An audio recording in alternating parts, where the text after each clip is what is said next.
আসসালামু আলাইকুম। পরিসংখ্যান টেস্ট পেপার সলভ কোর্সের আজকের ক্লাসে সবাইকে স্বাগতম। আজকের ক্লাস পরিসংখ্যান প্রথম পত্র পঞ্চম অধ্যায়।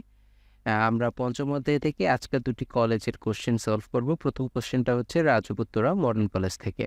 তাহলে শুরু করি। আমাদের এই কোশ্চেনে বলা হয়েছে যে রাজুক কলেজের কোনো একটি সেকশনের প্রথম 5 দিনের অনুপস্থিতির তালিকা নিচে দেওয়া হয়েছে। প্রথমে গ নম্বর প্রশ্ন বলছে যে 5-এর সাপেক্ষে তৃতীয় অশোধিত পরিঘাত এইটা আমাদের বের করতে হবে।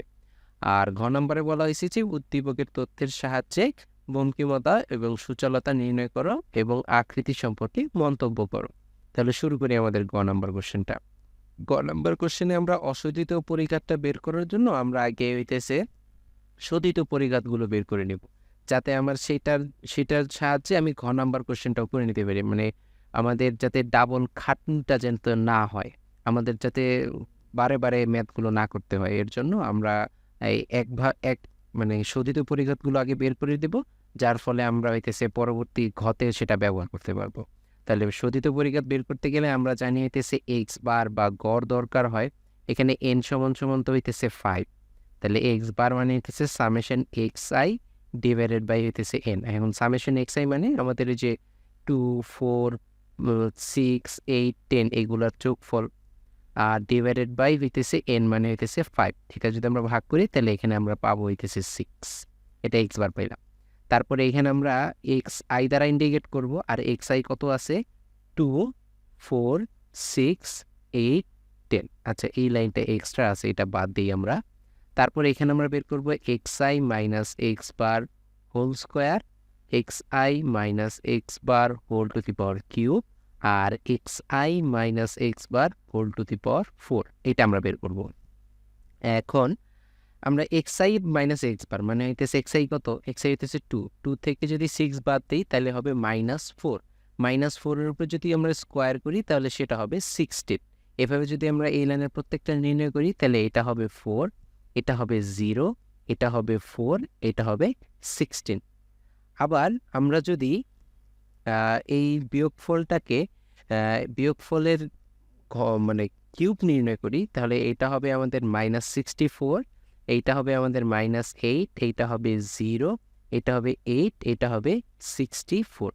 তারপর সেমভাবে আমরা যদি বিয়োগফলের পাওয়ার 4 করে দিই তাহলে এখানে আমরা পাবো 256, এটাকে এখানে পাবো আমরা 16, তারপর এখানে পাবো 0, এখানে পাবো আমরা 16, আর এখানে পাবো 256। এখন যদি আমরা সামেশনগুলো বের করি, যেমন summation X I minus X bar whole square, এটা সামেশনটা বের করলে এখানে পাবো আমরা হইতেছে 40। এখানে আমরা পাবো 40। তারপরে summation X I minus X bar whole to the power cube, এটা যদি আমরা হিসাব করি তাহলে এটা এখানে আমরা পাবো 0। তারপর summation X I minus X bar minus X bar whole to the power 4, এটা যদি আমরা নির্ণয় করি তাহলে এটা পাবো আমরা 544। এখন যদি আমরা কেন্দ্রীয় পরিঘাতগুলো আগে বের করে দিই, যেমন হইতেছে μ1 মানে কত, μ1 মানে হইতেছে সামেশন, আমরা জানি প্রথম কেন্দ্রীয় পরিঘাত μ1 সমান সমান হলে 0 হয়, এটা আর ক্যালকুলেট করে বের করা লাগে না। তারপরে আসি μ2 মানে হইতেছে summation X I minus X bar whole square divided by N, মানে এটার ভ্যালু আমরা পাইছি 40 ডিভাইডেড বাই 5, তার মানে এটার ভ্যালু হবে 8। তারপরে μ3 এটা হবে summation X I minus X bar whole to the power cube divided by N, মানে হইতেছে 0 ডিভাইডেড বাই এন, এন মানে হইতেছে 5 ইকুয়ালস টু আমরা পাবো 0।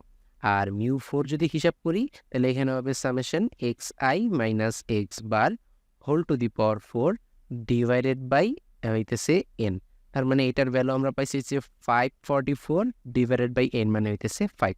তাহলে এটা ক্যালকুলেট করলে এটা আমরা পাবো 108.8। তাহলে এটা আমরা কেন্দ্রীয় পরিঘাতগুলো পেলাম। এখন আমাদের যেহেতু এখানে বলছে যে 5-এর সাপেক্ষে তৃতীয় অশোধিত পরিঘাত বের করতে, তার মানে এখানে আমাদের এ ইকুয়ালস টু হইতেছে 5, মানে এ ইকুয়ালস টু যদি 5 হয় আর আমাদের এখানে আমরা কিছু ভ্যালু পাইছি, সেই ভ্যালুটা হইতেছে এরকম যে মিউ থ্রি ইকুয়ালস টু আমরা পাইছি হইতেছে 0, আর μ2 ইকুয়ালস টু পাইছি আমরা 8। এখন আমরা একটা ফর্মুলা জানি যে μ1 prime equals to X bar minus হইতেছে এ, মানে এক্স মিউ ওয়ান প্রাইম মানে প্রথম অশোধিত পরিঘাত, এটার মানে হইতেছে এক্স বার মাইনাস এ। আচ্ছা, এক্স বার কত আমাদের? এক্স বার হইতেছে 6, তাহলে 6 মাইনাস এ মানে তো 5 ইকুয়ালস টু এখানে হবে হইতেছে 1। তাহলে আমরা যদি তৃতীয় অশোধিত পরিঘাত মানে মিউ থ্রি প্রাইমটা বের করি, তাহলে আমরা এটার ফর্মুলা হইতেছে mu three plus three mu two mu one prime plus mu one prime whole square, এটা হবে তার ফর্মুলা। তাহলে এখানে আমরা পাইছি মিউ থ্রি পাইছি 0 প্লাস এইটার ফর্মুলা হইতেছে এটার ভ্যালু হইতেছে 3 × 8 × 1 আর প্লাস এইটার ভ্যালু আমরা পাইছি হইতেছে 1 এর উপর স্কোয়ার। এখন এটা যদি আমরা ক্যালকুলেট করি, এটার ভ্যালু পাবো আমরা 25। তাহলে এইটাই হবে আমাদের কাঙ্ক্ষিত অ্যান্সার। শেষ। তারপর যদি আমরা ঘ নাম্বার কোশ্চেনে যাই, ঘ নাম্বার কোশ্চেনে আমাদের কি বলছে যে বঙ্কিমতা সুষমতা বের করতে। বঙ্কিমতা মানে বিটা টু এর ফর্মুলা হইতেছে mu three square divided by mu two cube. এখন মিউ থ্রি কত পাইছি আমরা? 0 square divided by mu two কত পাইছি আমরা? মিউ টু পাইছি হইতেছে 8 কিউব, তাহলে ইকুয়ালস টু 0। আর বিটা টু যদি হিসাব করি, সেটা হচ্ছে mu four divided by mu two square. এখন মিউ ফোর কত? 108.8 ডিভাইডেড বাই মিউ টু কত? মিউ টু দিচ্ছে 8 এর উপর স্কোয়ার। এখন এটা যদি ক্যালকুলেট করি, এটা ক্যালকুলেট করলে এটার ভ্যালু আসবে হইতেছে 1.7। তার মানে এইটা ইকুয়ালস টু 0 হয়েছে আর এইটা লেস দেন 3 হয়েছে। এখন বঙ্কিমতা এটা বিটা 1 ছিল, বঙ্কিমতা বিটা 1 এটা যদি আমাদের 0-র সমান হয়, তখন সেই বিন্যাসটাকে আমরা বলি সুষম বিন্যাস। আর বিটা 2 এর ভ্যালু যদি 3 থেকে ছোট হয়, তাহলে সেটাকে আমরা বলি অনতি সুচালো বিন্যাস। এই হইতেছে আমাদের ফার্স্টের সৃজনশীলটা। এরপর যদি আমরা আমাদের পরবর্তী কোশ্চেনে তাকাই, পরবর্তী কোশ্চেনটা হইতেছে ঢাকা রেসিডেন্সিয়াল মডেল কলেজ থেকে। এখানে বলা হয়েছে যে 9-এর সাপেক্ষে 4টি পরিঘাত দেয়া আছে, মানে অশোধিত পরিঘাত দেয়া আছে এখানে, যেহেতু 9-এর সাপেক্ষে এই কথাটা উল্লেখ আছে। গ নম্বরে বলছে যে দ্বিতীয় এবং তৃতীয় কেন্দ্রীয় পরিঘাতটা নির্ণয় করতে। তাহলে ক নাম্বার যদি শুরু করতে চাই আমরা, তাহলে আমাদের যেহেতু অশোধিত পরিঘাত দেওয়া আছে, তার মানে মিউ ওয়ান প্রাইম দেওয়া আছে 0, মিউ টু প্রাইম দেওয়া আছে হইতেছে 8, তারপর মিউ থ্রি প্রাইম এটা দেওয়া আছে -16, আর মিউ ফোর প্রাইম এটা দেওয়া আছে 25। এখন আমাদের বলছে দ্বিতীয় কেন্দ্রীয় পরিঘাত মানে মিউ টুটা বের করতে। এখন মিউ টু এটার ফর্মুলাটা কি? মিউ টু এর ফর্মুলা হইতেছে